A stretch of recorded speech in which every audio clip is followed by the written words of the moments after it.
आध्यात्मिक प्रवचन के नए वीडियोस देखने के लिए चैनल सब्सक्राइब करें, बेल आइकॉन दबाना ना भूलें।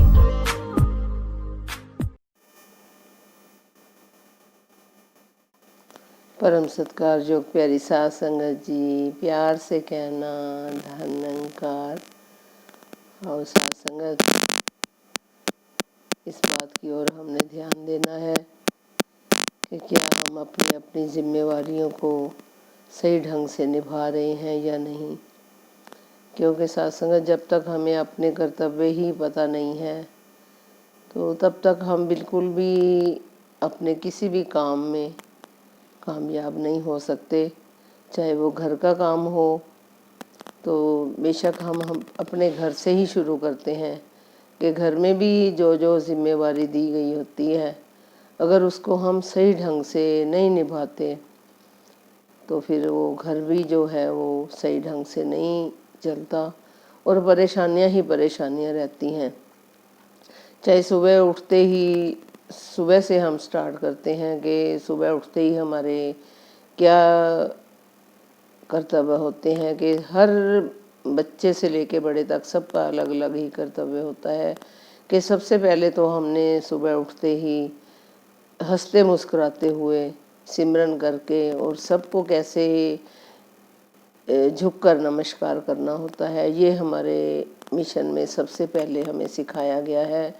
मिशन में भी सिखाया गया है और जो अच्छे पेरेंट्स होते हैं वो भी शुरू से ही बच्चे को ही यही सिखलाई देते हैं कि सुबह उठ के चाहे वो गुड मॉर्निंग है, चाहे नमस्ते है, चाहे राम राम जी है, चाहे मत्था टेकना है तो दंडोत नमस्कार करना है, वो जब हम एक दूसरे पर झुक कर नमस्कार करते हैं तभी से हमें आशीर्वादें मिलनी शुरू हो जाती हैं।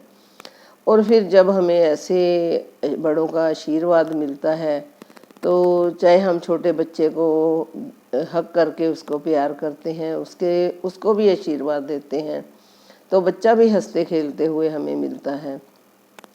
तो उसके बाद फिर हमारे क्या बड़ों को हमने कैसे उनका आदर सत्कार करना है, सुबह मॉर्निंग में उनको क्या देना है, या नहाने के लिए उनको कैसे पानी गर्म चाहिए ठंडा चाहिए, कपड़े रेडी करने, मतलब कहने का भाव के हर काम के लिए जो भी हमारी ड्यूटी है उसको जो अच्छे ढंग से जब हम निभाते हैं तो फिर वो घर स्वर्ग का नज़ारा बन जाता है। तो ऐसे ही साथ संगत, जब चाहे बिजनेस हम करते हैं, एक दुकान ही ले लो कि हमारे पेरेंट्स ने, फादर ने दुकान खोली है बिजनेस करने के लिए, तो उसमें चाहे 4 बेटे हैं तो उनको अपने साथ बिजनेस में मिलाया होता है। तो सबसे पहले जो फादर हैं वो बिजनेस चलाने के जो क्या नियम होते हैं तो उसके लिए अपने बच्चों को सिखलाई देते हैं कि बिजनेस को कैसे चलाना है, कैसे हमने कामयाबी हासिल करनी है। तो शुरू से तो दासी भी बिजनेसमैन के घर में ही जन्म लिया है। तो दासी के फादर भी अक्सर कहा करते थे कि जब हम एक दुकान खोलते हैं तो उधर दुकान को हट्टी बोला जाता था। तो कहते हैं कि पहले साल जो होती है हट्टी होती है, दूसरे साल चट्टी, तो फिर तीसरे साल खट्टी। तो इसका मतलब ये है कि पहले साल तो हमने अपनी दुकान को कैसे सामान से भरना है, तो फिर दूसरे साल उसमें क्या चीज़ें खराब आई हैं, क्या चीज़ें सही आई हैं, उनको सही ढंग से करना है, वो होती है चट्टी। तो तीसरे साल कहते हैं फिर खट्टी। खट्टी का मतलब होता है कि फिर हम कमाई के हकदार बनते हैं। तो इस बात की ओर जो बच्चे इन बातों की ओर ध्यान देते हैं, अपने फादर के साथ मिलजुल कर काम करते हैं, तो वो पहले तो दुकान को भरने के बारे में ही सोचते हैं कि हमने बिजनेस कैसे चलाना है।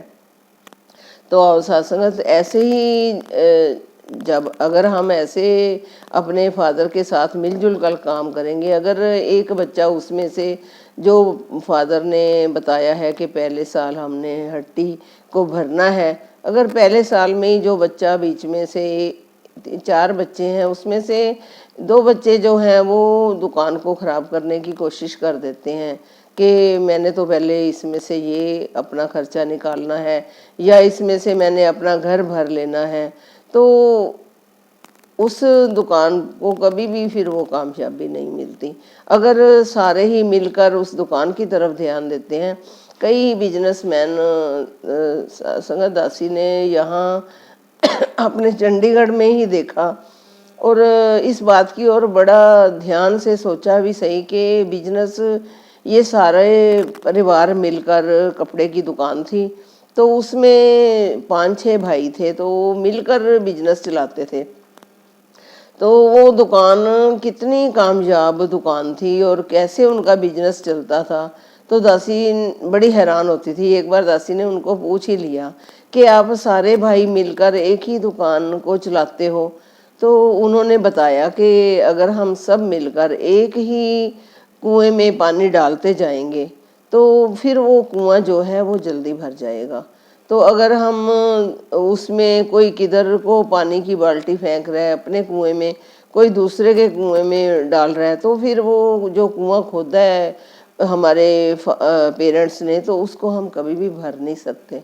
तो सत्संग बड़ी अच्छी बात लगी कि वाकई अगर मिलजुल कर सारे एक ही काम की तरफ एकजुट होकर जब करते हैं तो फिर वो ऊंची बुलंदियों को हासिल करते हैं।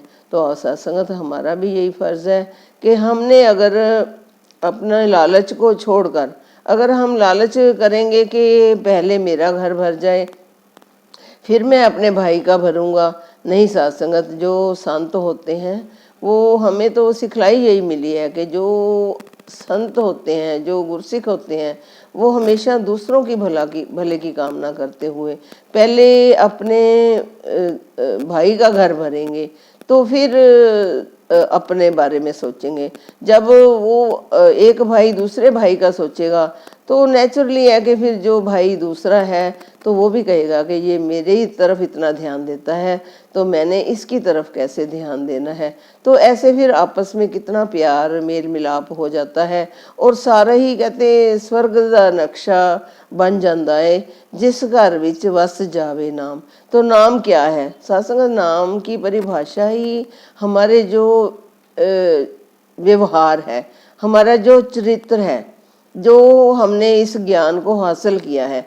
एक ज्ञान तो इस परमात्मा की जानकारी है कि हमने इस परमात्मा को जान लिया है, और दूसरा ज्ञान क्या है वो भी हमें बाबा जी ने अक्सर अपने विचारों में, दासी तो ये कहेगी कि 100% बाबा जी ने अपने हर विचार में हमारा व्यवहार क्या होना चाहिए, असली ज्ञान क्या है। ज्ञान अगर हमें इस निराकार की जानकारी तो हमने ले ली है, लेकिन हम पड़ोसी के साथ अपने घर में प्यार सत्कार नहीं कर पा रहे हैं, तो सत्संग उस ज्ञान का भी कोई फायदा नहीं है। ज्ञान का अगर हमें इस ज्ञान की जानकारी हो गई है, इस परमात्मा की जानकारी हो गई है, तो फिर इसका भय अगर हमारे मन में नहीं बसा, तो जब भय होता है तो फिर हमारा जो चाल चलन भी है, हमारा व्यवहार भी है, हमारा मन भी है, जो वो हमेशा दूसरे की भले की कामना ही करता चला जाएगा और हर किसी का सत्कार करेगा, हर किसी के साथ प्यार करेगा। तो जो ज्ञान की असली परिभाषा हमारा व्यवहार है, तो अगर हम व्यवहार को नहीं सही करेंगे तो ज्ञान को जितना मर्जी कहते, ज्ञान ऐसी चीज़ नहीं है कि हमने पकड़ लिया और इसको जेब में डाल लिया कि हमें ज्ञान मिल गया है। नहीं, साधसंगत ज्ञान का असली मतलब ही यही है कि जहाँ से निकले हम, जहाँ से गुजरें, वो देखने वाले को भी यही लगे कि वाह कितना अच्छा इसका रहन सहन है, कितनी अच्छी इसकी बोली है, कैसे किस झुकाव में रहता है, कैसे सबका सत्कार करता है। तो साधसंगत अहंकार को, अपने अहंकार को मिटाकर, कहते हैं कि मिटा दे अपनी हस्ती को, अगर कुछ मर्तबा चाहिए खाना दाना खाक में मिलकर गुले गुलजार होता है। अपने आप को इतना मिटा दो, इतना झुकाव में ले आओ कि कोई और ऐसी कोई ताकत ही ना हो जो आपको आपका नुकसान कर सके, क्योंकि सत्संग हमेशा नीवियों को ही फल लगते हैं। तो ऊंचाई तो आपने देखा है कि बांस का पेड़ होता है, कितना लंबा होता है, कौन सा फल उसको लगता है। तो उसके साथ ही गन्ना होता है, वो कितना छोटा होता है। बांस से, लेकिन वो कितना मिठास वाला होता है। ऐसे ही आप देखो कि जो जो फल वृक्ष नूं लगदा और निमाणा हुंदा जावे। तो जितना जितना हम प्यार को अपनाएंगे, इस अहंकार को छोड़ेंगे, तो आपने देखा कि पीछे भी दासी ने ये एग्जाम्पल दी थी कि अहंकार रावण का भी आपने देखा और प्यार आपने झुकाव भगवान राम जी का भी देखा, और उन दोनों में फिर क्या कितना अंतर है। तो वो हमें हर साल ही दिखाया जाता है कि रामलीला भी दिखाई जाती है और फिर दुशहरा भी दिखाया जाता है। तो अहंकार वालों को कभी भी बुलंदियों को नहीं छू सकते। तो हमेशा प्यार और सत्कार करते हुए इस अहंकार को हमने पीछे छोड़ देना है। ये भी ज्ञान का एक अंग है, अहंकार। अगर अहंकार है, जहाँ अहंकार है वहाँ निरंकार नहीं है। तो अगर हमने इस निराकार को संभाल के रखना है, इस परमात्मा की संभाल करनी है, तो हमें इस अहंकार को तजना होगा, इस अहंकार को छोड़ना होगा। और जब अहंकार छोड़ देंगे तो फिर वहाँ प्यार ही प्यार है। तो पहले अपनी झोली को अहंकार से खाली करना पड़ेगा। अपने सिर को जो अकड़ के चलते हैं, कहते हैं कि झुकते हैं वो जिनमें जान होती है, वरना अकड़ना तो मुर्दों की पहचान होती है। तो आओ साथ संगत हमेशा प्यार सत्कार करते हुए, और अपने घर को कैसे हमने स्वर्ग बनाना है, कैसे बुलंदियों को छूना है, अपनी जड़ों को कैसे मजबूत करना है, इस बात की ओर हम ध्यान देते चले जाएंगे। आओ साथ संगत आशीर्वाद दो कि जो भी ये बोल आते हैं उन पर चलने का भी ढंग आ जाए। साथ संगत जी प्यार से कहना धन्यवाद। आध्यात्मिक प्रवचन के नए वीडियोस देखने के लिए चैनल सब्सक्राइब करें, बेल आइकॉन दबाना ना भूलें।